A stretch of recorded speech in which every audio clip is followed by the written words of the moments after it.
Hello and welcome to my visual pitch where I will be proposing my topic for the visual essay. News coverage is fundamental to a protest viability, but research suggests media negatively portray protests and protesters that challenge the status quo, a pattern known as protest paradigm. For my visual essay, I will seek to determine whether this statement is true or not. For the upcoming visual essay, I will be focusing on the social justice issue of media inequality. I chose this issue from Week 9's topic, Global Movements and the Media, Black Lives Matter. As a result, I will be focusing on whether or not media coverage is biased towards the Black Lives Matter movement in particular. I aim to do in-depth research and provide solutions on this matter. I plan to look at whether or not media coverage of protests is biased and the impact the media has on the portrayal of protests to the rest of the population. By doing so, I will be looking at news sources like the ones pictured on this slide.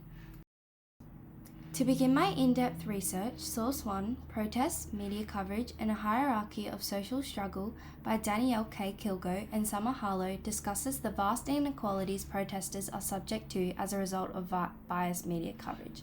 This journal establishes how traditional journalist values revolve around the protest paradigm when covering protests such as Black Lives Matter. Both authors explore the role the protest paradigm plays when it comes to publishing such media, as well as providing the reader with up-to-date research to suggest the role bias plays in media coverage when it comes to protests such as Black Lives Matter. Research shows that mainstream media organisations have struggled to accurately and fairly portray protests that challenge the political and societal status quo. The second source, 5 Problems with How Media Covers Protests by Doug McLeod, is another informative source as it provides 5 detailed arguments with discussing the problems with how the media covers protests. On top of this, McLeod also establishes ethical solutions to these issues. His research ultimately provides a powerful way of framing and reframing the stories we tell about protests and promotes a beneficial way forward for all. By using the sources just discussed and further in-depth research, I hope to better understand whether or not media coverage is biased when reporting on protests such as Black Lives Matter.